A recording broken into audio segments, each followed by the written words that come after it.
플러튼 좋은교회 성도 여러분, 주일을 잘 보내셨지요? 오늘은 우리가 예정한 대로 아침마다 생명의 말씀을 저와 함께 묵상하는 일을 시작하도록 하겠습니다. 오늘부터 시작해서 4월 12일 부활절 주일까지 21일 동안 우리가 말씀 묵상하고 기도하고 그렇게 하십시다. 우리가 참으로 주님 앞에 하루를 시작할 때 말씀으로 시작하고 또 기도하며 하루를 살고 이렇게 하면서 이 어려울 때 우리 하나님을 우리가 온전히 의지하고 살아가면 우리 주님이 어떻게 하시는가 하는 기대를 가지고 우리 이 시간을 보내도록 하겠습니다. 어느 곳에 계시든지 우리 꼭 이 말씀 묵상하시고 기도하시는 일 잊지 말고 동참해 주시면 감사하겠습니다. 오늘 우리가 먼저 신명기부터 시작하겠습니다. 신명기 1장 9절부터 8절의 말씀이 오늘 우리가 읽을 성경의 부분이 되겠습니다. 저와 한 절씩 교독해 나가면서 우리 성경을 먼저 읽도록 하겠습니다. 그때 내가 너희에게 말하여 이르기를 나는 홀로 너희의 짐을 질 수 없도다. 너희 하나님 여호와께서 너희를 번성하게 하셨으므로 너희가 오늘날 하늘의 별같이 많거니와 너희 조상의 하나님 여호와께서 너희를 현재보다 1000배나 많게 하시며 너희에게 허락하신 것과 같이 너희에게 복 주시기를 원하노라. 그런즉 나 홀로 어찌 능히 너희의 괴로운 일과 너희의 힘겨운 일과 너희의 다투는 일을 담당할 수 있으랴. 너희의 각 지파에서 지혜와 지식이 있는 인정받는 자들을 택하라. 내가 그들을 세워 너희 수령을 삼으리라 한즉 너희가 내게 대답하여 이르기를 당신의 말씀대로 하는 것이 좋다 하기에 내가 너희 지파의 수령으로 지혜가 있고 인정받는 자들을 취하여 너희의 수령을 삼되 곧 각 지파를 따라 천부장과 백부장과 50부장과 10부장과 조장을 삼고 내가 그때 너희의 재판장들에게 명하여 이르기를 너희가 너희의 형제 중에서 송사를 들을 때에 쌍방간에 공정히 판결할 것이며 그들 중에 있는 타국인에게도 그리할 것이라. 재판은 하나님께 속한 것인즉 너희는 재판할 때에 외모를 보지 말고 귀천을 차별 없이 듣고 사람의 낯을 두려워하지 말 것이며 스스로 결단하기 어려운 일이 있거든 내게로 돌리라. 내가 들으리라 하였고 내가 너희의 행할 모든 일을 그때에 너희에게 다 명령하였느니라. 아멘. 신명기 말씀은 이스라엘 백성들이 가나안 땅으로 들어가기 전에 이 광야를 다 거치고서 40년을 광야에 살지 않았습니까? 그리고서는 가나안 땅 들어가기 전에 모압 평야에 모이게 됩니다. 이 모압 평야는 가나안 땅으로 들어가는 그 접경 지역입니다. 이 모압 평야에 저들이 모여 있을 때 모세가 마지막으로 이 이스라엘 백성들을 향하여 이때까지 하나님께서 가르쳐 주신 그 모든 율법의 말씀을 다시 한번 복습하여 가르치는 기회로 삼은 것을 적었습니다. 신명기라는 말 자체가 다시 한번 율법이라는 뜻의 단어가 되겠습니다. 그래서 사실상 저들에게 모세는 참으로 앞으로 가나안 땅에 들어갔을 때 어떻게 살아야만 한다 하는 것을 가슴에 새겨두게 하시려고 그렇게 해서 총정리하시면서 말씀을 드린 것입니다. 이 신명기에서 말씀을 듣는 이 사람들은 이제 40년의 훈련이 끝났으니까요. 하나님의 사람들이 되었고 또 하나님이 저들을 향하여 어떤 뜻을 가지고 계신지를 알고 지금 들어가고자 그렇게 하는 사람들입니다. 그렇게 들어가는데 신명기서 1장 서두에서 모세는 무슨 이야기를 지금 전해주고 있냐면 이들의 삶이 지금 가나안 땅에 들어가 사는 삶이요 보통 사람들의 삶과는 전혀 다른 것을 이야기하고 있는 것입니다. 첫째로 오늘까지 하나님이 축복해 주셔서 이렇게 살아왔고 그리고 앞으로도 그 땅에 들어가면 더욱더 복을 받는다. 하나님이 더욱더 축복을 하여서 번성하게 그렇게 복 주시기를 우리가 기대하면서 살 수 있는 삶이 가나안 땅에서 벌어진다 하는 것을 1장 9절, 10절, 11절에서 말씀을 합니다. 그래서 모세가 그렇게 합니다. 너희에게 더욱 복 주시기를 원하노라. 과거에 이렇게 허락하셨지만 너에게 앞으로 더욱더 큰 복을 주시기를 원한다. 이 하나님의 축복에 대한 이런 놀라운 소망과 기대를 가지고 가나안 땅으로 지금 들어가게 하는 것입니다. 그런데 이 가나안 땅에 들어가면요. 모세가 지금 기대하고 있는 것은 이 사람들이 가나안 땅에 들어가는 것은 다른 어떤 족속들과는 다른 삶을 살기를 기대하는 것입니다. 하나님께서 다른 모든 족속들과는 다르게 아브라함을 택하여서 그 후손들로 하여금 이 강한 이스라엘 나라를 만들어 주어 지금 정복하고 가나안 땅을 저들에게 소유케 하려고 지금 일을 진행하고 계시지 않습니까? 그런데 하나님은요. 다른 어느 나라와는 달리 직접 하나님께서 저들에게 말씀을 가르치고 사람이 떡으로만 사는 것이 아니라 하나님의 입으로 나오는 모든 말씀으로 산다는 것을 40년 동안 배우게 하셨으니까 이제 이 땅에 들어가면 저들이 하나님만 의지하고 살아서 하나님이 주시는 축복을 더욱더 누리고도 번성하기를 그렇게 기대하고 보내는 걸음이 되는 것입니다. 그러니까 실질적인 하나님의 계획은요, 이스라엘 백성이 저 가나안 땅에 들어가면 하나님이 다스리시는 나라를 이루고 살기를 원하시는 것입니다.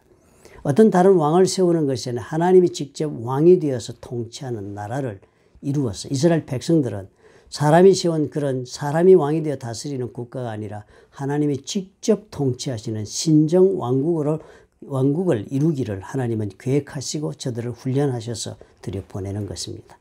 그러니까 지금 모세가 저들에게 이 말씀을 주는 오늘 이 서두에 보면은요, 이렇게 하나님이 다스리시는 하나님의 나라에서의 이 사람들이 어떤 모습으로 그렇게 동참하고 그 나라의 백성으로서는 어떤 모습으로 살아가면 좋은가 하는 것을 가르쳐주고 있는 그런 말씀이 됩니다. 가서 우리는 첫째 어떻게 해요? 그 하나님의 백성으로 살면 마음속에 기대를 가지고 살아야 한다는 것입니다. 이제까지 하나님이 우리한테 복을 많이 주셨다. 그래서 오늘 우리가 이렇게 살아왔지만 앞으로도 우리 하나님은 우리에게 더 큰 복을 하나님은 주시고자 하신다.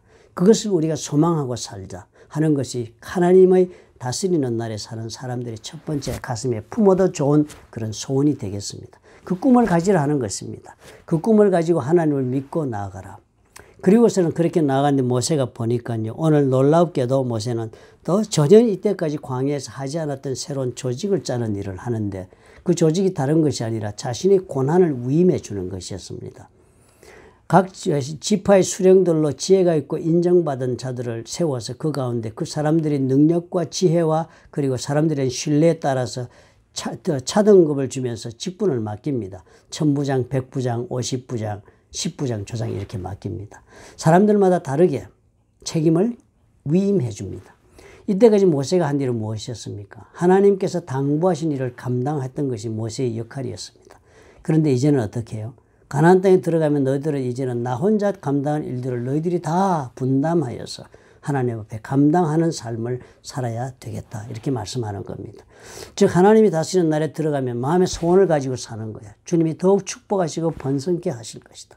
우리는 그것을 소원하고 기도하며 살아야 한다. 그러나 한 가지 다른 점은 광야에서는 우리는 그저 모세를 통하여 하나님이 주시는 것을 은혜로 입고 먹고 살았지만 이제 가나안 땅에 들어가면 우리가 그 고난을 위임받아서 각자의 능력과 지혜와 그리고 각자 하나님께서 허락하시는 그 은사를 따라서 책임을 분담받아서 하나님 나라의 이루는 일에 책임을 감당해야 한다고 지금 모세가 저들에게 임명하면서 가르쳐주고 있는 것입니다. 그렇게 저들에게 임명하면서 한 가지 단서를 답니다. 그렇게 하나님 앞에 위임받은 모든 일을 신정왕국, 하나님이 다스리는 나라에서 우리가 각자 하나님이 당부하시는 책임을 감당하는 자리에 쓰지만 그 책임을 행사하고 감당하는 일에는 한계가 있다. 그 권위를 위임받아서 자신의 삶을 경영하도록 그렇게 위임받은 한계가 있다는 것입니다. 모든 것을 그 위임받은 선에서 마음껏 결정하는 것이 아니라 어느 정도까지는 결정하지만 그 이상의 것은 상급자에게 물어보도록 해라. 권위를 이렇게 결정을 해줍니다. 그래서 무작정 모든 것이 하나님 앞에 위임받아 사는 것이 아니라 특별한 하나님의 한계성 안에서 위임된 권위의 한계 안에서 자신의 삶을 누리는 것이 천국을 이루는 백성들의 삶의 자세다. 오늘 그렇게 말씀을 해주고 있는 것입니다. 참 이 말씀은 오늘도 우리에게도 그대로 적용할 수 있는 말씀이 아닌가 생각이 듭니다. 여러분 마태복음을 읽어보셨죠? 읽어보시면 예수님께서 이 땅에 오셨을 때 제일 처음에 자신의 사명을 자신의 이 땅에서 사역을 한마디로 선언하신 그런 구절이 있었습니다. 그것이 무엇이었습니까? 대중들을 향하여 회개하라 천국이 가까웠느니라 그랬습니다. 그 말씀은 이제 천국에 너희들이 다 들어가게 될 터인데 그 시기가 왔다. 그러니까 지금 회개하고 천국에 들어갈 사람으로 준비해라 라고 말씀하신 것입니다. 예수님이 이 땅에 오시고서요. 평생 동안 하신 일이 바로 천국을 우리에게 주시고자 하는 그런 천국 운동을 하신 것입니다. 우리의 소원이 과연 무엇입니까? 하나님께서 우리를 향해 가지고 계신 가장 큰 뜻은요. 이 세상에 나가 있는 우리 모두가 이제는 하나님을 알아서 하나님의 다스리심 속으로 들어오는 것을 하나님은 원하시는 것입니다. 천국의 백성이 되기를 원하십니다. 그것을 우리는 예수를 믿어 죄사함을 받아서 구원받은 자가 되어 하나님 앞에 의롭다 함을 인정받아서 그래서 우리가 천국으로 들어가 사는 것으로 설명이 되는 것입니다. 그러므로 이 땅에서 우리가 사는 것도 예수께서 오셔서 우리에게 허락하고 우리에게 소망하고 이루기를 계획하고 계신 일은 우리의 삶 가운데 하나님이 직접 다스리시는 신정왕국이 이루어지기를 원하는 것입니다.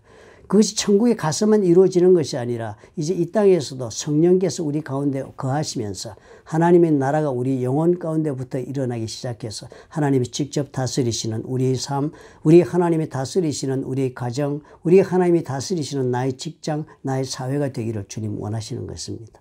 우리가 결국 어떻게 해요? 이스라엘 백성들이 가나안에 들어갈 때처럼 그런 기대를 우리가 안고 들어가는 것입니다. 우리가 예수를 믿은 자들의 그런 기대를 하나님께서 품기를 소원하시는 것입니다.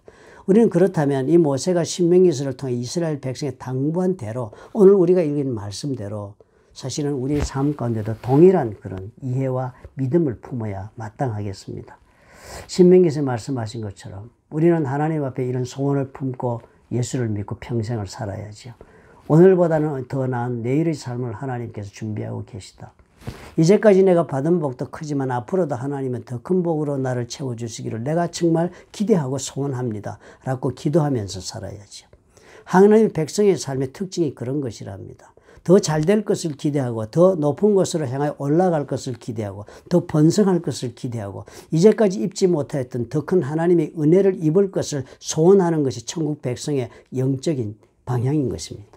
그러므로 오늘 우리가요, 어떤 입장에 있더라도 이것을 잃지 말아야 하겠습니다. 오늘 현상이 아무리 내 눈으로 보기에는 부정적이고 그리고 또 나에게 더 이상 무슨 좋은 일이 있을 것 같지 않은 그런 현실이 되었다 할지라도 마음속에 믿어야 하는 것입니다. 모든 복은 내 손에서 일어나는 것이 아니라 하나님으로부터 오는 것이니까요. 그러면 우리는 오늘 이 믿음을 품어야 하겠습니다. 오늘 삶을 시작하면서 오늘 하나님이 나에게 이때까지 일어났던 일보다 더 좋은 일들이 일어나는 날의 출발이 되게 허락해 주옵소서. 내가 이제 하나님 앞에 더 큰 소원과 더 큰 희망을 가슴에 품고 오늘 살겠습니다. 라고 기도하고 그 믿음으로 걸어야 되겠습니다. 뿐만 아니라 한 가지를 또 해야겠습니다. 이제는 이때까지 우리는 하나님 앞에 은혜만 입고 살았다. 광야에 살던 이스라엘 백성들처럼요. 은혜만 입고 살았습니다. 그 은혜를 입고 사는 동안은 우리가 배우는 기간이었습니다. 하나님 앞에 준비하는 기간이었습니다. 이제 하나님의 나라에 우리가 들어가야 하니까 예수께서 초청하신 그 초청을 받아 우리가 예수를 믿어 그 세계로 들어가 오늘을 살아야 되니까요. 오늘 이 나의 삶이 하나님이 다스리시는 나라가 되게 하기 위해서는 우리가 가나안 땅에 들어간 이 사람들처럼 해야 되겠습니다. 하나님께서 나에게 은사를 주시고 하나님께서 나에게 위임하신 일을 따라서 내가 참으로 하나님 앞에 책임을 감당하고 내가 하나님의 나라를 이루는 일에 주역을 담당하는 사람이 되어야겠다 생각해야겠습니다. 그러기 위해서는 어떻게 해야 되겠습니까? 아마도 우리는 우리 마음속에 내 영혼이 먼저 하나님이 다스리는 영혼이 되어야 하지 않겠습니까? 내가 먼저 하나님의 사람이 되어야지요. 내가 세상의 어떤 사람의 말에 순종하고 복종하고 그 풍조를 따르기보다는 무엇보다 하나님의 말씀에 내가 순종하는 사람이 되어야겠지요. 내 영혼이 하나님이 다스리셔서 내 영혼이 하나님의 나라가 되어야 되겠습니다. 그리고 내가 그리한 다음에 그런 나가 내가 이루고 있는 내 가정이 참으로 하나님께서 정말 임하셔서 다스리시는 가정, 내가 한 가정의 인도자가 되고 책임자가 되고 지배자가 될 것이 아니라 내가 한 가정에서 하나님이 위임하신 일을 성실히 감당하는 하나님의 자녀로서 이루는 가정이 되도록, 그래서 이 가정이 하나님의 나라가 되도록 기도해야 되겠습니다. 그렇게 해서 내 역할을 감당해야 되겠습니다. 직장에도 물론이요, 교회에서도 물론이겠습니다. 그 어느 곳에 있든지 오늘 내가 이런 소원을 품고 오늘 하루를 살아봅시다. 주여, 하나님의 나라를 이루시기를 내가 원하나이다. 그러므로 나의 삶 가운데 더욱더 좋은 일로 주님은 역사하시옵소서. 그리고 나에게 책임을 분담시켜 주시옵소서. 나에게 주 일을 감당하게 주님 말씀해 주옵소서. 성령으로 감동시켜 주시고 내 마음속에 거룩한 부담을 품게 주님 도와주시면 내가 기꺼이 온 힘을 다하여 주의 나라를 위하여 주의 나라가 이 땅 위에 이루어지는 일에 쓰임받도록 책임을 다하겠습니다. 주여, 나의 부족함을 도와주옵시고 나의 연약함을 주님의 긍휼히 여기시옵소서. 우리가 기도하고 걸어간다면 우리 주께서 신명기서에 말씀하신 이 말씀대로 우리에게 응답해 주실 것이라 믿습니다. 오늘도 그런 믿음과 또 기대와 용기를 가지시고 하루를 사시기를 예수님의 이름으로 축원합니다. 기도하겠습니다. 좋으신 아버지 하나님, 우리의 삶이 우리 손에 있는 것이 아니라 하나님의 손에 있음을 우리가 압니다. 또 우리가 하나님 나라의 귀한 백성이 되어 하나님의 뜻에 순종하며 살아가기를 주께서 원하시는 줄도 배웠습니다. 이제 하나님 앞에 삶을 드리기를 원합니다. 내가 왕이 되고 내가 인도자가 되고 책임자가 되고 결정자가 되어 살던 인생에서 이제 한 걸음 내려서서 나의 인생이 하나님의 손에 지배함을 받아 하나님의 나라가 내 영혼 속에 내 가정 위에 내 사업 위에 이루어지기를 소원합니다. 주여 말씀하옵소서. 내가 감당해야 할 일이 있으면 주께서 말씀하셔서 이 나라를 이루는 일에 내가 주님 손에 쓰임받아 주께 영광을 돌리기를 원합니다. 주님, 아버지 앞에 내 마음을 의탁하옵나니 순종하며 주의 음성을 들으며 주의 인도함을 받으며 오늘 하루도 믿음 가운데 걸어가서 주의 역사가 우리 삶 가운데 일어나도록 자비를 베풀어 주시옵소서. 예수님 이름으로 기도합나이다. 아멘. 무엇보다 중요한 것은 믿음이라 했습니다. 우리가 이 믿음을 품으십시다. 더 큰 소망을 가지고 나가십시다. 오늘보다는 더 좋은 것을 채우신 하나님을 믿으시기 바랍니다. 오늘도 그런 좋은 날을 믿음 가운데 경영하시기를 예수님의 이름으로 부탁드립니다. 안녕히 계십시오.